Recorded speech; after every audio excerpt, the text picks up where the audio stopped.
मित्रों नमस्कार, मैं हूं शिव मिश्रा और आप देख रहे हैं रुद्र आईएएस चैनल।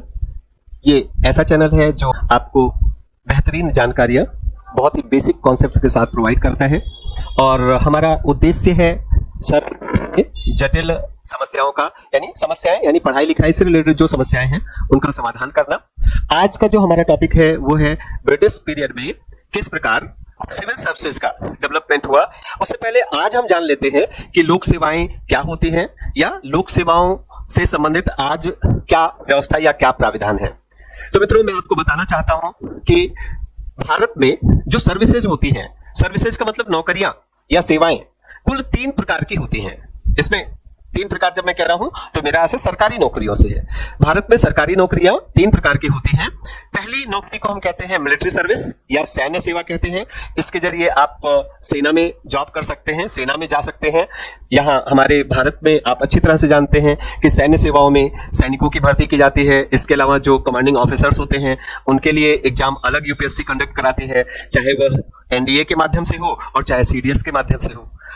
इसके बाद जुडिशियल सर्विसेज होती हैं। जुडिशियल सर्विसेज से रिलेटेड जो भी परीक्षा होती है, जो एग्जाम होता है, यानी जुडिशियरी में एंट्रेंस का एग्जाम हमारे देश में हाई कोर्ट्स के द्वारा लिया जाता है। हाई कोर्ट्स ही जुडिशियल सर्विस में कैंडिडेट्स को रिक्रूट करते हैं। ओके, और फिर उन्हें तरह तरह के पदों पर जैसे सबऑर्डिनेट जज या सेशन जज, डिस्ट्रिक्ट जज, इसके अलावा ऊपर जाकर के हाई कोर्ट में और सुप्रीम कोर्ट में जज इसी चैनल के थ्रू आते हैं। तो ये दूसरी सर्विस है जिसको हम जुडिशियल सर्विस कहते हैं। अच्छा, अब कोई भी सर्विस जो मिलिट्री सर्विस ना हो और जुडिशियल सर्विस भी ना हो, ऐसे सर्विस को हम सिविल सर्विस या लोक सेवा के नाम से जानते हैं। तो भारत में जो लोक सेवाएं हैं यानी public civil services, okay, Bharat में जो सरकारी लोक सेवाएं हैं वो 3 प्रकार की होती हैं, जैसा कि आप जानते हैं। पहली सर्विस को हम ऑल इंडिया सिविल सर्विस कहते हैं। ऑल इंडिया सिविल सर्विस यानी अखिल भारतीय लोक सेवा। अखिल भारतीय लोक सेवाओं में कुल 3 सेवाएं आती हैं।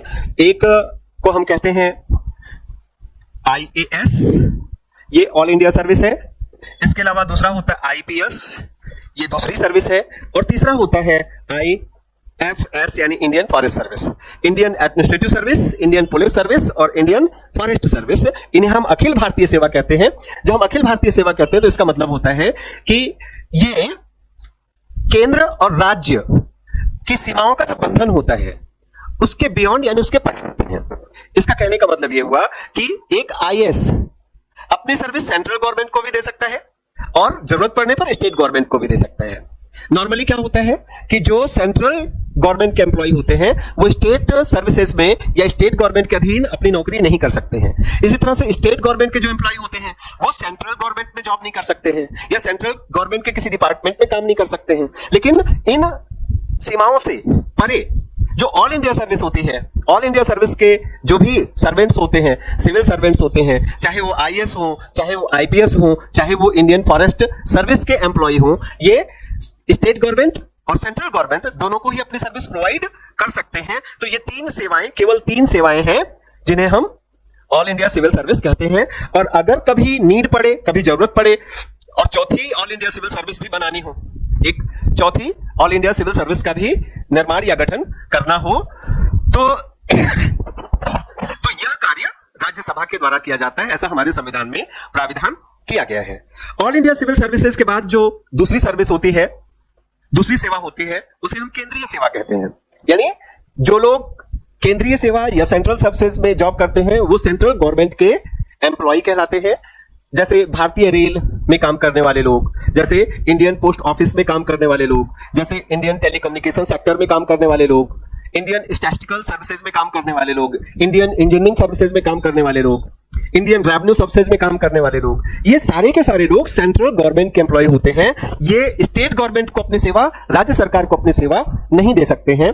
इसके अलावा जो तीसरा सिविल सर्वेंट्स का तीसरा ग्रुप है उसको हम स्टेट पब्लिक सर्विसेज कहते हैं। राज्य लोक सेवा, तो राज्य लोक सेवा के जो भी अधिकारी होते हैं उनका चयन करना यानी उनका सिलेक्शन, उनका रिक्रूटमेंट करना, ये राज्य स्तर पर लोक सेवा आयोग होता है उसके द्वारा किया जाता है। और फिर ये अधिकारी डिफरेंट डिपार्टमेंट्स में, अलग अलग विभागों में अपनी सेवा राज्य स्तर पर प्रदान करते हैं। ये अपनी सेवा केंद्र सरकार को किसी भी स्थिति में प्रोवाइड नहीं कर सकते। ये लोग राज्य सरकार के कर्मचारी हैं और राज्य सरकार द्वारा ही इन्हें सैलरी दी जाती है, वेतन दिया जाता है। ओके, हमारे मध्य प्रदेश में राज्य लोक सेवा के कैंडिडेट्स यानी राज्य लोक सेवा के अधिकारियों का चयन करने के लिए मध्य प्रदेश लोक सेवा आयोग, जो कि एक कॉन्स्टिट्यूशनल बॉडी है, बनाया गया है। इसके अलावा सबऑर्डिनेट सर्विसेज होते हैं। सबऑर्डिनेट सर्विसेज में जैसे क्लास 3 के सर्विसेज हो गए, या बहुत सारे इंस्पेक्टर के सर्विसेज हो गए, असिस्टेंट ग्रेड के सर्विसेज हो गए, क्लर्कियल ग्रेड के सर्विसेज हो गए, स्टेनो, टाइपराइटर, इस तरह के सर्विसेज हो गए। ये क्लास 3 की सर्विसेज यानी सबऑर्डिनेट सर्विसेज कहलाती है। तो अलग अलग स्टेट्स में इनके लिए अलग अलग प्रोविजन किया गया है। सेंट्रल लेवल पर, केंद्रीय स्तर पर एक रिक्रूटिंग एजेंसी है जिसे हम स्टाफ सिलेक्शन कमीशन के नाम से जानते हैं, यानी स्टाफ चयन आयोग के नाम से, या शॉर्ट में एसएससी कहते हैं। सेंट्रल लेवल पर वो चयनित करता है, और स्टेट पर हर स्टेट की अपनी अपनी अलग अलग अधीनस्थ सेवा चयन एजेंसीज है। जैसे हमारे मध्य प्रदेश में एक प्रोफेशनल एजुकेशन बोर्ड बनाया गया, पीईबी, जिसका पुराना नाम व्यापम है। ये स्टाफ का सिलेक्शन करता है, जिसके द्वारा चयन किए गए स्टाफ विभिन्न विभागों में अपनी सेवा देते हैं। ये आज का पोजीशन है। अगर मैं कॉन्स्टिट्यूशन में इन सर्विसेज, सिविल सर्विसेज की बात करूं तो हमारे संविधान का जो भाग 14 है, भाग 14 सिविल सर्विसेज से रिलेटेड है, यानी लोक सेवा और लोक सेवकों से संबंधित भाग है संविधान का भाग 14। और इसमें अनुच्छेद 315 से लेकर के और 323 तक, यानी आर्टिकल 315 से लेकर के आर्टिकल 323 तक तमाम प्रोविजन, तमाम प्रावधान किए गए हैं सिविल सर्वेंट से रिलेटेड।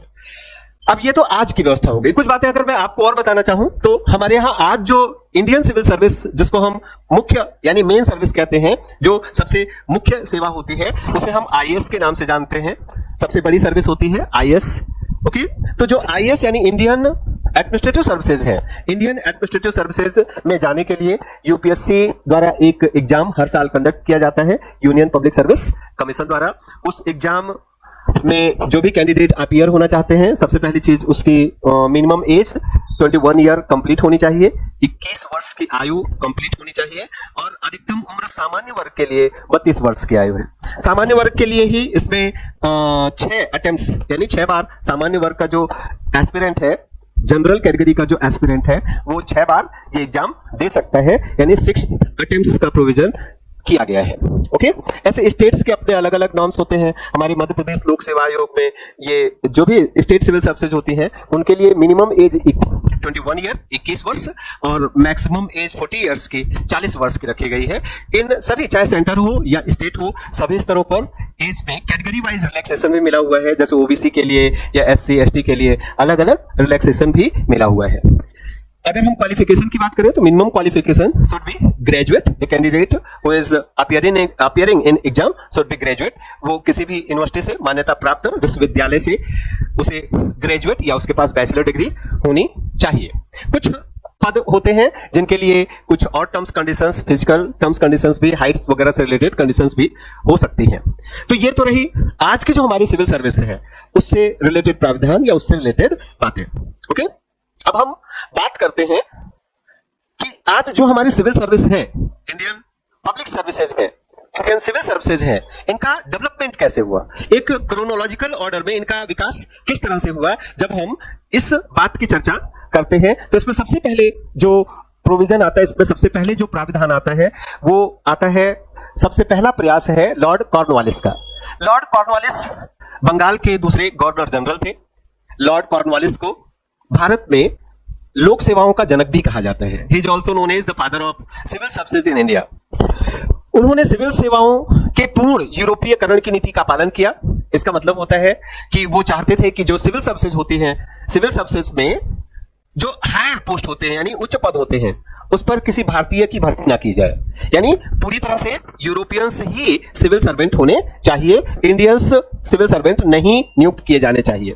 सिविल सेवकों की नियुक्ति से संबंधित जो प्रोविजंस उनके टाइम में किए गए थे, तो सिविल सर्वेंट्स की नियुक्ति बोर्ड ऑफ डायरेक्टर्स यानी जो निदेशक मंडल होता था लंदन में, कंपनी का, ईस्ट इंडिया कंपनी का एक निदेशक मंडल था जिसमें एक डायरेक्टर जनरल और 24 अन्य सदस्य होते थे। तो 25 लोगों का एक बोर्ड ऑफ डायरेक्टर्स होता था जो कंपनी के सभी मामलों पर पूरा नियंत्रण रखता था, यही कंपनी की पॉलिसी डिसाइड करता था। इसी के द्वारा कंपनी में काम करने वाले उच्च अधिकारियों की नियुक्ति भी की जाती थी बिना किसी परीक्षा के, यानी कोई एंट्रेंस एग्जाम नहीं लिया जाता था। ओके, ईस्ट इंडिया कंपनी में उच्च अधिकारी बनने के लिए जो मिनिमम एज थी वो 19 ईयर थी और मैक्सिमम एज 21 ईयर थी, यानी 19 से लेकर 21 वर्ष की आयु के बीच में रिक्रूट किए जाते थे कैंडिडेट्स को बोर्ड ऑफ डायरेक्टर्स द्वारा। जाहिर सी बात है, अगर बोर्ड ऑफ डायरेक्टर्स रिक्रूट करना है तो जो हायर सिविल सर्विसेज हैं उनमें एंट्री पाने वाले लोग बहुत ही एलिट क्लास से, बहुत ही उच्च परिवारों से हुआ करते थे, यानी छोटे मोटे परिवारों के इसमें एंट्री पॉसिबल नहीं थी। ऐसा कहा जाता है कि जब लॉर्ड कॉर्नवालिस ने ये पूरी पॉलिसी बनाई तो उस समय ईस्ट इंडिया कंपनी के जो एम्प्लॉइज होते थे उनकी सैलरी पूरी दुनिया में, सभी एम्प्लॉइज पूरी दुनिया में जहां कहीं भी सिविल सर्विसेज थी उनमें सबसे अधिक थी। ऐसा प्रोविजन सिर्फ इसलिए किया गया था कि ईस्ट इंडिया कंपनी के अधीन काम करने वाले जो अधिकारी हैं वो अपने जीवन को चलाने के लिए उन्हें घूस वगैरह ना लेना पड़े या करप्ट एक्टिविटीज में इन्वॉल्व ना होना पड़े। वो एक डिग्निटीफुल लाइफ, एक गरिमामयी जीवन, एक इज्जत का जीवन आराम से जी सके। उनके पास इतने फाइनेंशियल रिसोर्सेज हो, उन्हें तमाम तरह के आलीशान सुख सुविधाएं भी मुहैया कराई जाती थी कंपनी के द्वारा। कंपनी की जो सेवाएं थी, कंपनी की सेवाओं को दो भागों में बांटा गया था। पहला कॉन्वेनेंट सर्विसेज और दूसरा non covenanted services. Covenanted services का मतलब upper class of civil services और नॉन कॉन्वेनेंट सर्विसेज का मतलब हो गया कि जो कॉन्वेनेंट के अधीन उनके सबऑर्डिनेट के तौर पर काम करने वाले एम्प्लॉय हैं उन्हें हम नॉन कॉन्वेनेंट एम्प्लॉयज के नाम से जानते थे। लॉर्ड वेलेजली आते हैं।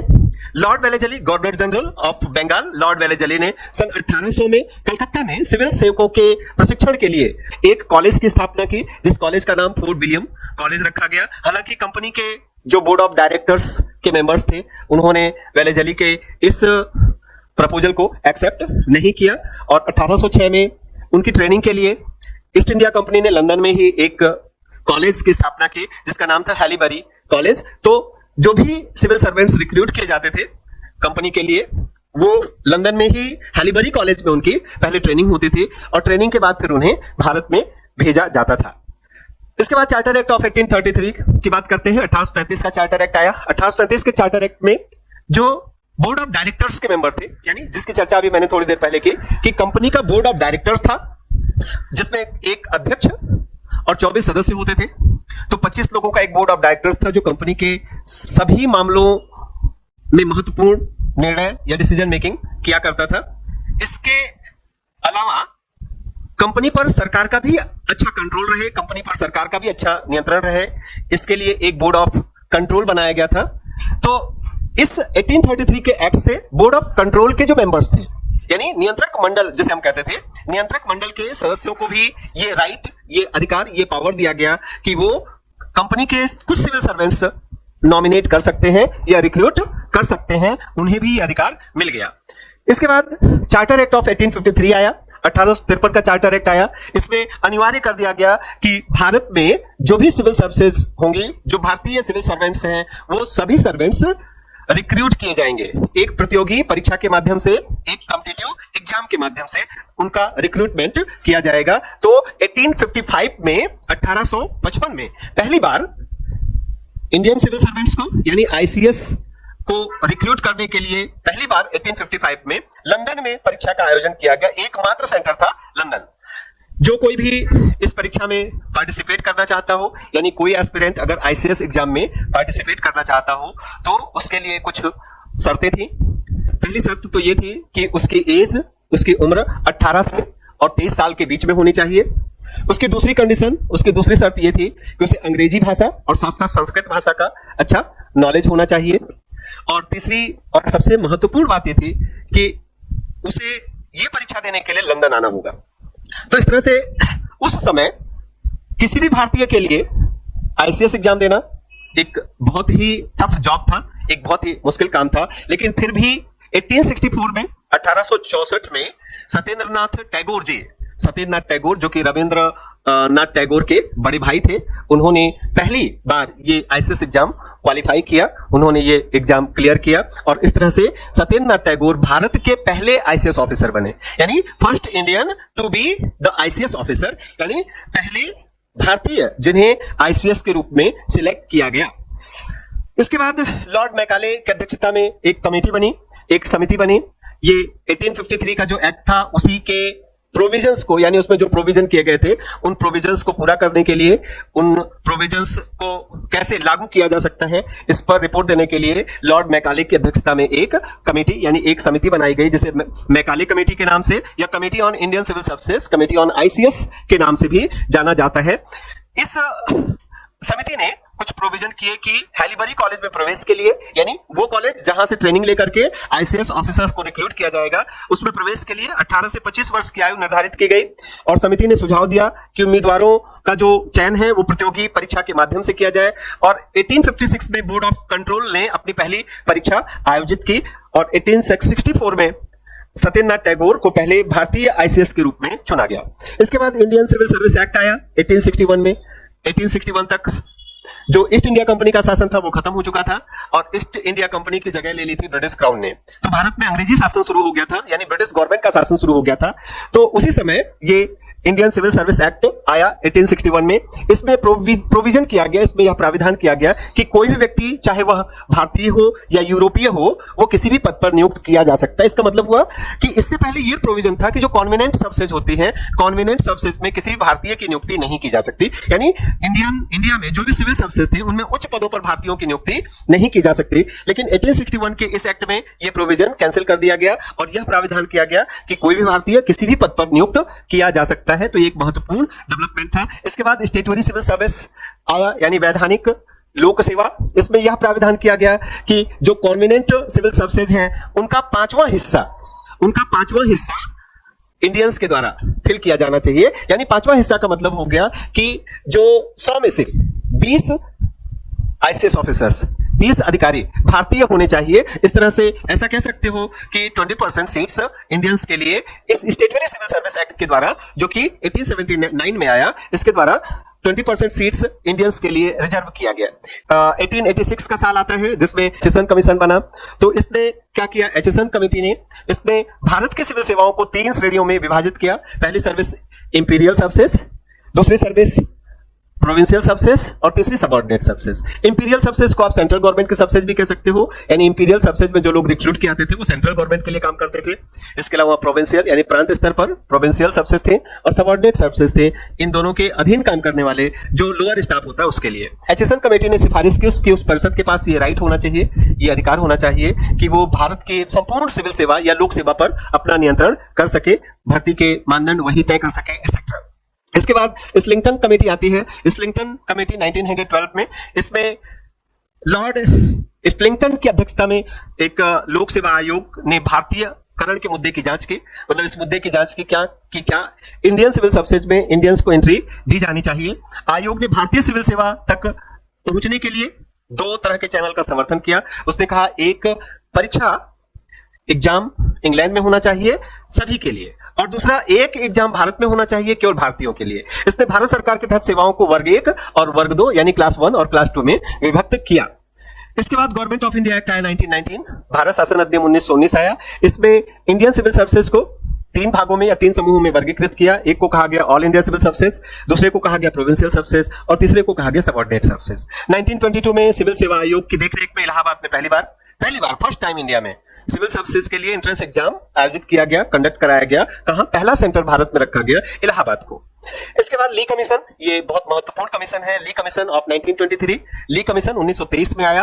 1 अक्टूबर 1926 को ली कमीशन की रिपोर्ट के आधार पर एक लोक सेवा आयोग की स्थापना की गई और रॉस बार्कर को इस लोक सेवा आयोग का अध्यक्ष नियुक्त किया गया। यही संस्थान आगे चलकर यूनियन पब्लिक सर्विस कमीशन के रूप में डेवलप हुआ। आयोग ने मुख्य सेवाओं को 3 श्रेणियों में वर्गीकृत करने की सिफारिश की, वही all India civil services, central services and provincial services. आयोग ने यह भी सलाह दी कि राज्य सचिव को, यानी जो सेक्रेटरी ऑफ स्टेट है, जो भारतीय मामलों के मंत्री हैं ब्रिटेन में, उन्हें संपूर्ण ऑल इंडिया सिविल सर्विसेज की नियुक्ति और उनके प्रबंधन का अधिकार उनके पास होना चाहिए। इसके बाद गवर्नमेंट ऑफ इंडिया एक्ट 1935 आया, भारत शासन अधिनियम 1935 आया।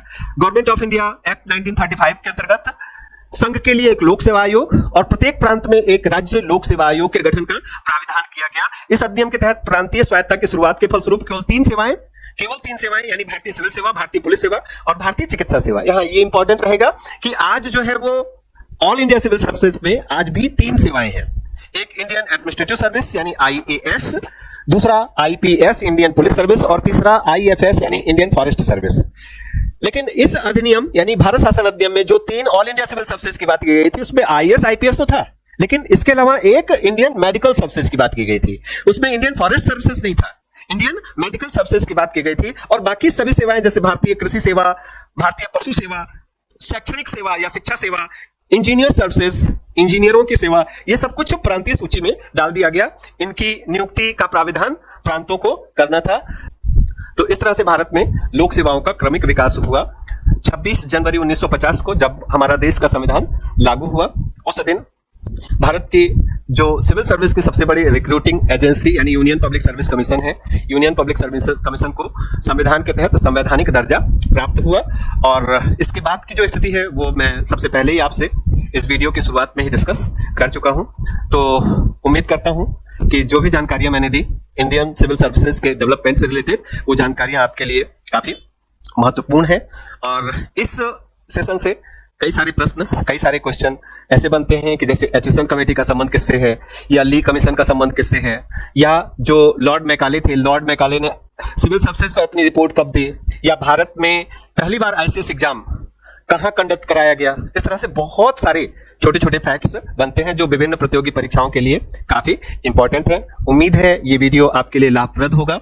इसी के साथ ये सेशन को यहीं एंड करते हैं। धन्यवाद, नमस्कार, जय हिंद, जय भारत। अगर आपने अभी इस चैनल को सब्सक्राइब नहीं किया हो तो प्लीज चैनल को सब्सक्राइब कीजिए, इसे ज्यादा से ज्यादा लाइक कीजिए। और इसके अलावा कुछ कंटेंट जो आपको ऐसा लगता है कि इस पर डिटेल में चर्चा होनी चाहिए तो प्लीज कमेंट बॉक्स में उसको लिखें। वैसे हम अपनी तरफ से रेगुलर कोशिश करेंगे कि पूरा जो कॉम्पिटिटिव एग्जाम्स में जितने भी टॉपिक्स होते हैं किसी भी सब्जेक्ट से रिलेटेड हो, वो एक एक करके आपके सामने समय समय पर हम प्रस्तुत करते जाएं। तो जय हिंद।